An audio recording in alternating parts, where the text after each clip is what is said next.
السلام عليكم ورحمة الله وبركاته.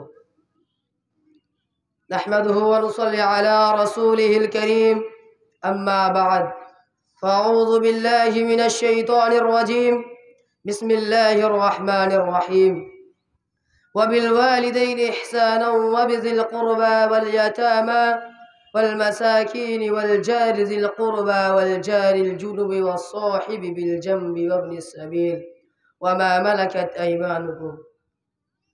মহামান্য সভাপতি মহাশয়, শ্রদ্ধেয় শিক্ষক মণ্ডলী ও দূর থেকে ছুটে আসা আমার দিনী ভাই ও বোনেরা, আজকের এই বাৎসরিক আঞ্জুমান প্রতিযোগিতায় আমার আলোচ্য বিষয় হলো ইসলামে প্রতিবেশীর অধিকার। প্রিয় শ্রোতা মণ্ডলী, প্রতিবেশী শব্দটি একটি ব্যাপক শব্দ। প্রতিবেশী বলতে আপনার বাড়ির আশেপাশে বসবাসকারী প্রত্যেক মানুষই আপনার প্রতিবেশী, তাতে সে হোক মুসলিম, কাফের, বন্ধু, শত্রু, আত্মীয়, অনাত্মীয়। তাছাড়া আপনি যার সাথে থাকেন বা কাজ করেন সেও আপনার প্রতিবেশী। প্রতিবেশীর অধিকার সম্পর্কে আল্লাহ তাআলা পবিত্র কোরআনে উল্লেখ করেছেন, ওয়াবিল ওয়ালিদাইনি ইহসানাও ওয়াবিযিল কুরবা ওয়াল ইয়াতামা ওয়াল মাসাকিন والجار ذي القربى والجار الجنب والصاحب بالجنب وابن السبيل وما ملكت أيمانكم।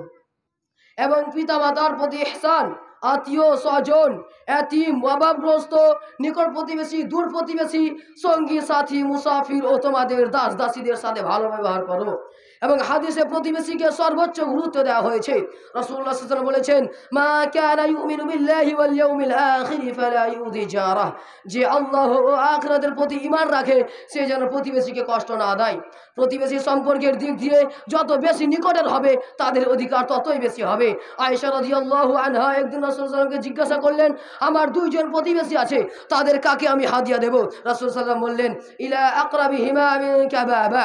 যে তোমার দরজার কাছের প্রতিবেশী তাকে তুমি হাদিয়া দেবে। প্রিয় বন্ধুগণ, একজন মানুষ তখনই ভালো যখন সে তার প্রতিবেশী বা সাথীর নিকট ভালো। রাসূল সাল্লাল্লাহু আলাইহি ওয়াসাল্লাম বলেছেন, খায়রুল আসহাবি ইনদাল্লাহি খায়রুহুম লিসাহিবিহি ওয়া খায়রুল জিরানি ইনদাল্লাহি খায়রুহুম লিজারিহি।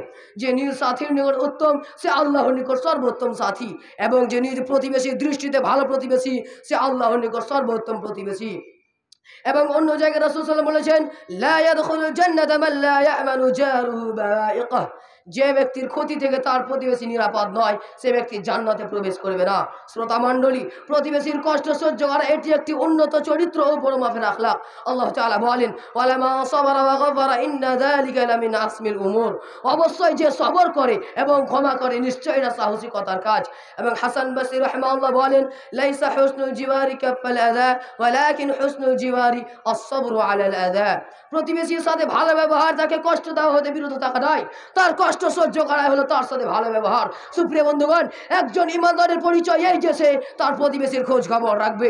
এটা নয় যে সে ভালো ভালো খাবে আর তার প্রতিবেশী না খেয়ে রইবে। সুপ্রিয় বন্ধুগণ, একজন ইমানদারের পরিচয় এই যে সে তার প্রতিবেশীর খোঁজ খবর রাখবে।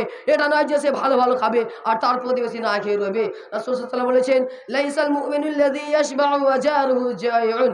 যে ব্যক্তি পরিতৃপ্ত ভরপেট থাকে অথচ তার প্রতিবেশী ক্ষুধার্ত থাকে। আর অনেক প্রতিবেশী এমন আছে যারা অভাবে দিন কাটা সত্ত্বেও তারা কখনোই মানুষের কাছে হাত পাতে না।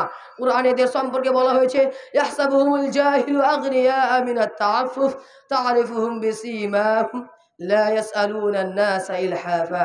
না চাওয়ার কারণে অজানা লোক তাদেরকে অভাবমুক্ত মনে করে। তুমি তাদের চিনতে পারবে তাদের চিহ্ন দ্বারা। তারা মানুষের কাছে কাকুতি মিনতি করে ভিক্ষা চায় না। শ্রোতা মণ্ডলী, আমরা কোরআন ও হাদিস থেকে বুঝতে পারলাম যে ইসলামে প্রতিবেশীর কী অধিকার রয়েছে। সর্বশেষে আল্লাহর কাছে দোয়া করি আমরা যেন প্রতিবেশীর সাথে সুসম্পর্ক গড়ে তুলতে পারি এবং ভালোভাবে প্রতিবেশীর হক আদায় করতে পারি। আমিন। ওয়া আখিরু দাওয়ানা আনিল হামদুলিল্লাহি রাব্বিল আলামিন। আসসালামু আলাইকুম ওয়া রাহমাতুল্লাহি ওয়া বারাকাতুহু।